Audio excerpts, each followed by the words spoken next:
Hello guys, so how are you doing? Welcome to part 2 of the WebSocket video. So I figured out what the error was from the previous video. So I'm using crypto rand instead of math rand. So that was why I got that seed error. So I'm just going to change that to math instead of crypto. So that should definitely fix the error. And we can go on with the rest of our code. So if you're watching this video on part 2, thanks for watching it. Subscribe if you haven't. As you can see, the error has been fixed and we can go ahead and do other things. Alright, so the next thing we're going to do is we're going to continue our work on the client's package. So let's fix that room to capital rooms. Okay, so we don't have any errors again. So we are going to work on the two functions for the client, which would be to receive and to send messages, right? So these are the two functions we're going to work on next for the client. So the first function is going to be to receive messages. So let's start, writing that out now.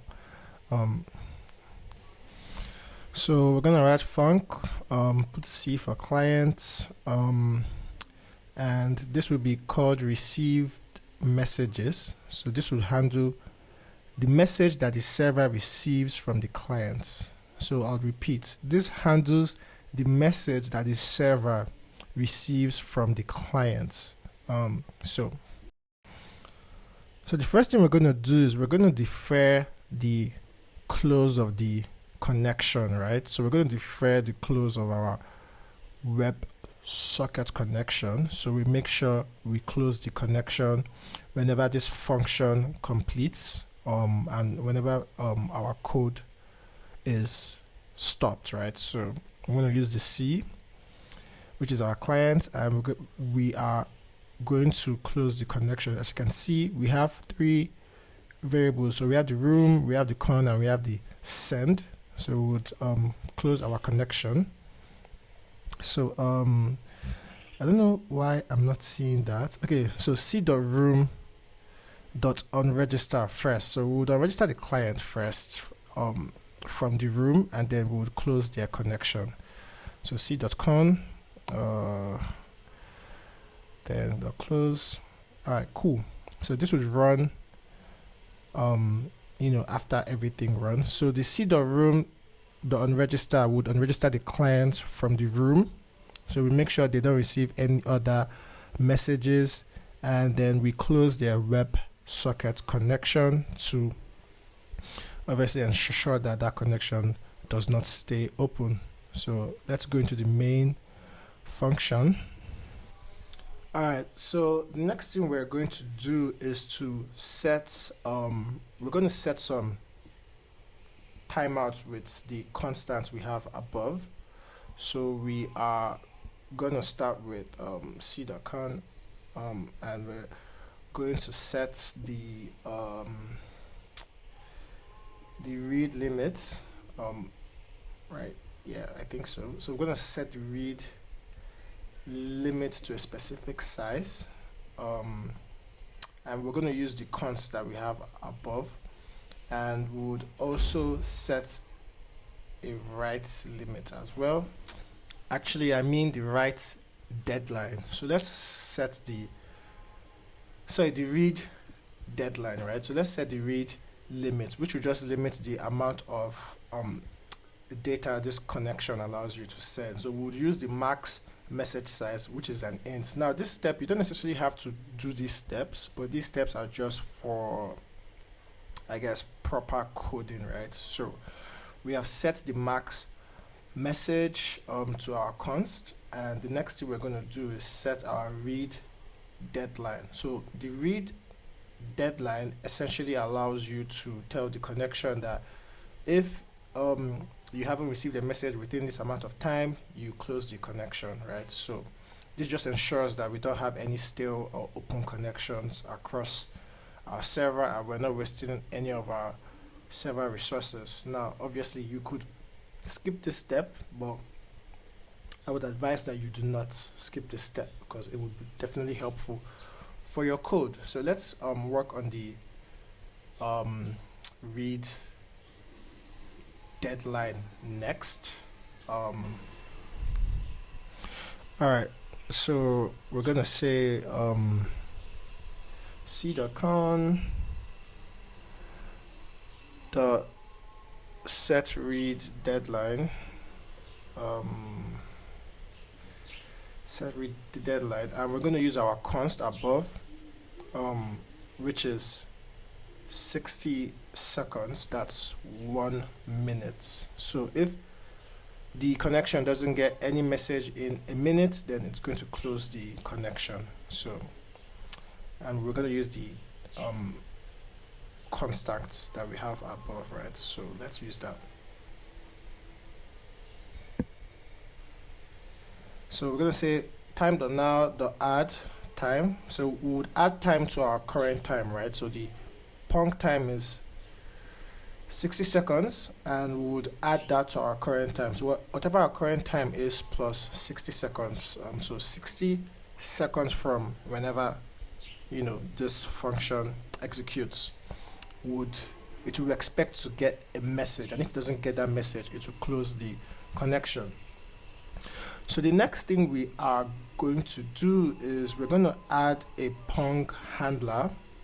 So this would essentially allow us to add more time to our connection periodically by sending a ping message to our connection. So the pong handler handles the ping message, and I kind of found this to be a little confusing at first because I imagined the ping handler would handle the ping messages, but for some reason it's the pong handler that handles the ping messages, if it's coming from the same WebSocket, I guess. So I don't really know how that works specifically, but if anyone can explain that to me, that would be cool. So the pong handler just basically would take in an empty function that we will just use to add more time to our read deadline, right? So we can also pass in values into this function, but for this case we will not pass in any values, although we will not use any values that are being passed into this. We will just add more time to our read deadline. So let's do that. So this is the function. So you can see we have that app data, which is a string. We will not be using that, so we'll just say connection dot set read deadline, and we'll just essentially add more time to it, right? So I'm going to add 1 minute, so we'll add another 1 minute. So whenever we receive a pong, we would add an extra minute, and in our send messages, which is the next function we would be working on, we would be sending those pongs every 45 seconds, so every 54 seconds. So we would send those pongs every 54 seconds to ensure our connection doesn't close. So now we have that done, the next thing we're going to do is we are going to create our for loop that basically loops through our WebSocket messages, and we're going to do something with the messages that we receive from the client. So like I said, this function handles messages received, right, on the server from the client. So let's work on our for loop. So let's do that next.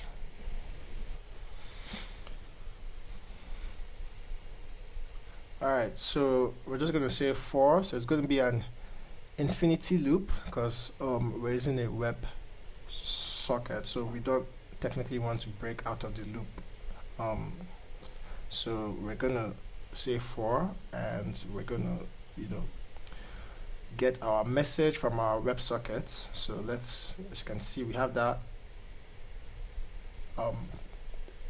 variable, right? So we're gonna get our message, and the messages will be sent as JSON, just for ease of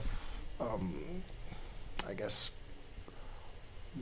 working with the messages, but you could also use bytes or any other message format that you prefer, but I'm using JSON.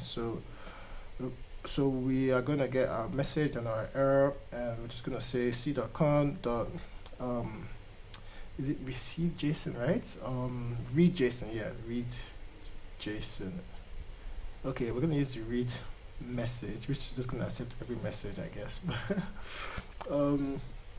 So let's see, I'm going to use that. So I think that should work. Read message handler, so I think that should work. And yeah, so after doing that, we are going to check for error, and we're going to break out of this for loop if there's any error. So just going to check if there's error. So if error not equals to nil, if error not equals to nil, then we handle our error. So just basically handle the error like so. So I'm just going to paste that because I don't want to type everything. So yeah, so that's how we're going to handle our error. And we're going to break out of the loop. If error is not equals to nil, I think everything looks cool. I need to import log. So the next thing we're going to do is that we're going to take that message that we received, and we're going to send it to the rooms channel. So the server receives the message from the client, and it sends it to the room channel. And the room broadcasts that message to all the clients. So that's how this works. So we're going to take c.room the broadcast, and we're going to push in the messages using our arrow, so like so, and we're going to push in the message to the channel, so at message, and I'm going to add some extra stuff to the messages because I think currently it's just as it receives the message as just like a byte, but I'm making it into a JSON, right? So let's see how that works.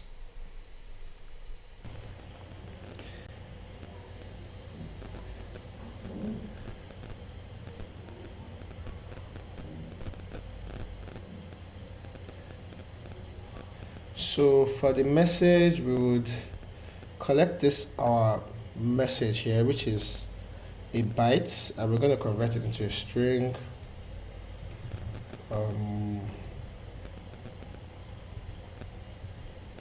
Alright, so the next thing we need is type,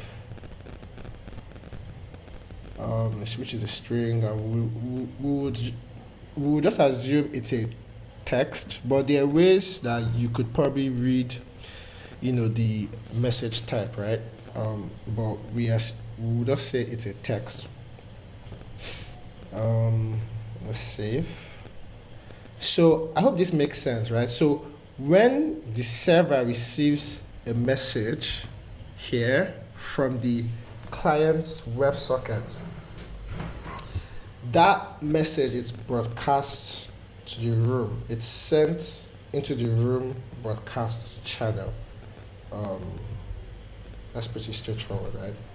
So let's create a function for when when the server wants to send a message to the client. So I'm just going to copy that code because I don't want to type that again. And instead of receive, I'll just say send messages. And it's going to be similar to the previous code with a few differences.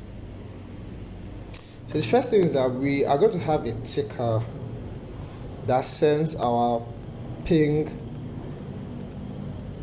messages. So time, the new ticker, and we're going to use the constant of ping. So every 54 seconds, this ticker receives a message on the channel every 54 seconds, right? So we're going to have the same defer function here, so we can close our connection.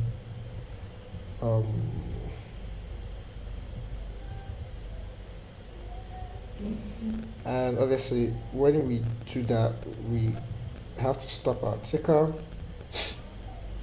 and we can say connection or close. All right, let's add that. All right, cool.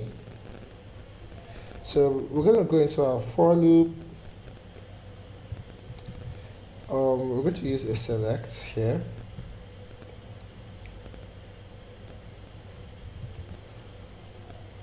All right, so now this is when the server wants to send a message to the client.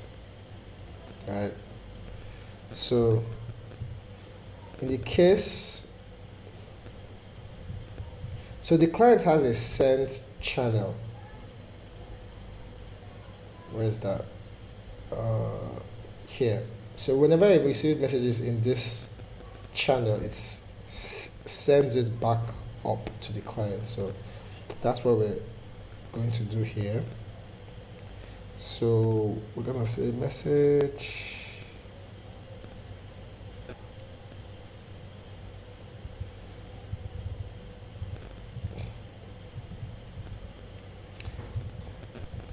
So the reason I have the okay there is because we would also check to see if that was the last message, right? So whenever the client should close, it would let us know that it was the last message. So what are we going to do here? So we are going to, first thing we'll do is set a write time. So this is the amount of time we have to write to the connection.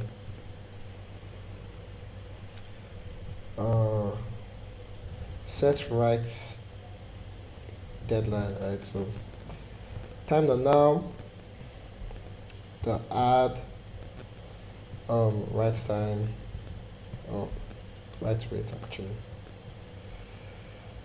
Okay, cool. Next thing we'll do is we'll check if the connection is still, like if we're still expecting any other messages. So check if the channel was closed. If it was closed, we copy a similar error from before.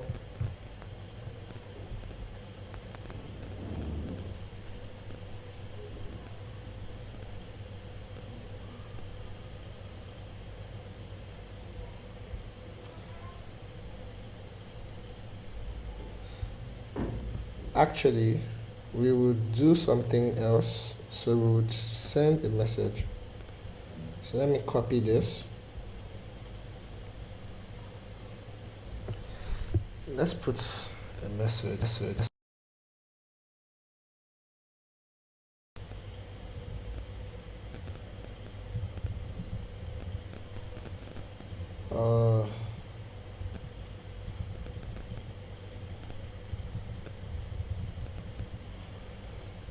I don't know if this would work actually. I think I need to delete this, right? Okay, cool. Okay.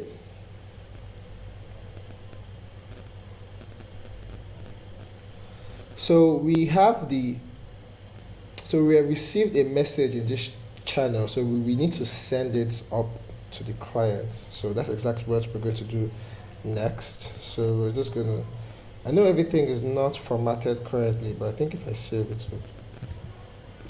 it should format itself. So sorry about that.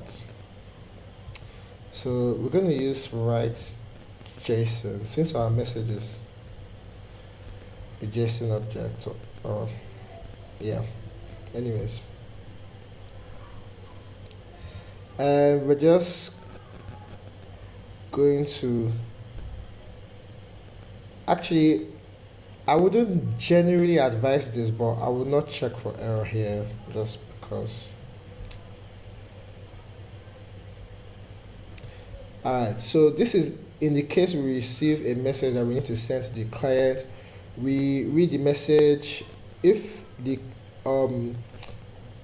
channel has been closed, that means we know that the client has been removed from the room, so we close the connection. If not, we send the message. So it's pretty straightforward, but we have a ticker, so we need to use that to ping, right? So we need another case. So in case you receive messages from the ping, so we have the ticker.c, so that's the channel for the ticker. So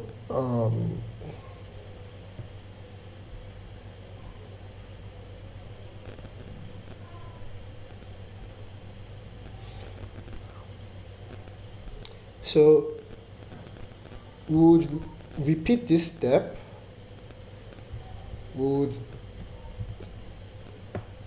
set a write deadline, and then the next thing we'll do is we would send ping. So we'll send the ping message. So let's just do that. So error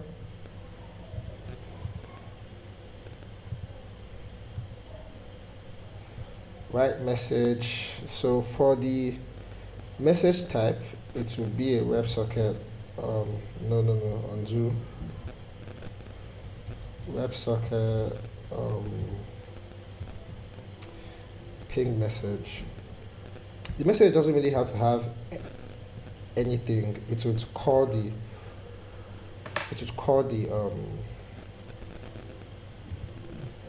function that we wrote above.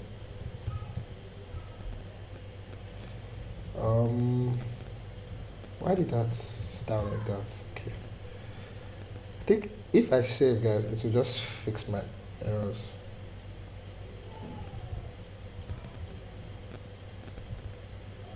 So let's save. Okay. Sorry. Now continue.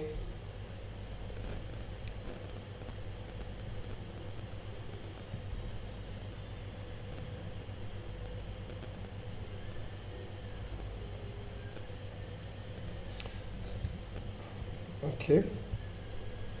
Alright, cool. Everything looks cool. So this is what sends the ping to add more time to our connection above. So hope that makes sense.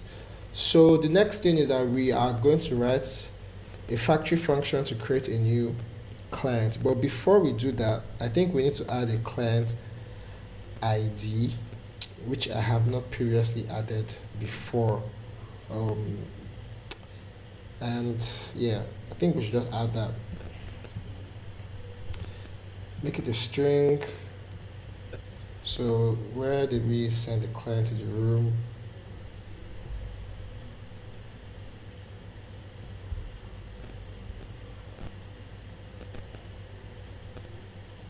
So in the message, I think we can also add the client ID here. Client ID, because I didn't have that before, so it's bc.id. Now we have the client ID here. Cool. So next thing we're going to do is create a new client, right? So a function to essentially create a new client. So I'm going to say func new client. So it expects you to pass in the ID as a string. So ideally, if you have already done some form of authentication, you should be able to pass in the client ID. But this is just for demonstration purposes, so I would be using like a fake ID, right? So obviously you have to do yours properly. So it expects that, then it expects the response writer as well, because this would be what will upgrade the request. So this new client function is what will upgrade the request. As you can see, this is what upgrades the request to a WebSocket, right? So as you can see, this is the I didn't really explain this as well, right? So I explained this in my last video, so please watch that if you haven't. Okay, cool. So we have the new client. So let's just open the function. Everything would adjust itself if I save. Alright, so we get the connection error. Then we say upgrader, the upgrade, right? So we take this upgrader that we have here, this one, and we're trying to upgrade our request. So we take the response writer and the request, and for the last field, pass new, and let's see. I think we need to handle an error. If error not equals to new,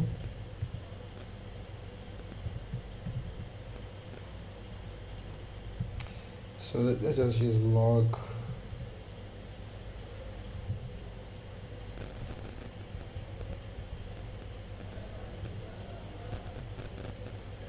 Okay. So from here we have officially upgraded our connection, right? So we upgraded our connection to the WebSocket. So now we have this, so we would use this to build our client, right? So we use all the variables we have to build our client. So we're going to just create a variable called client, and we're going to, I think I need to move this up. Okay. So we're going to say add client. So for the ID, we use the ID we have. Simple. For the room, obviously we use the room that was passed into this.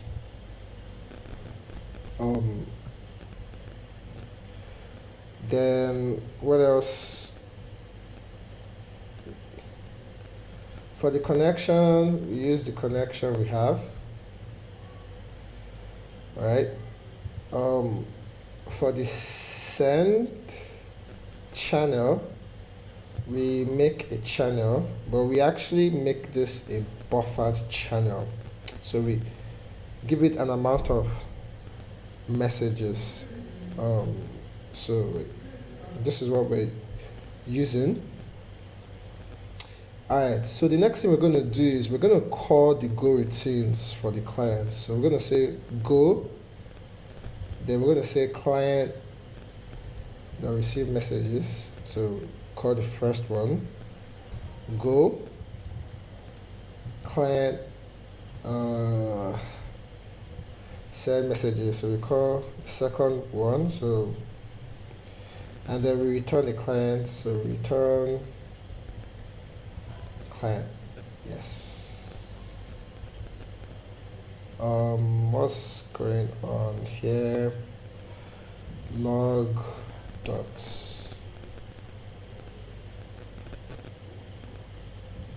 print new line error. I think I need to import log.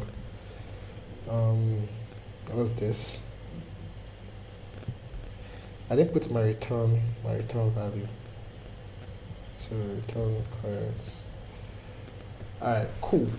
So as you can see, when we're creating our client, we pass in our room, pass in our client ID, we pass in their connection, and we basically build our client here.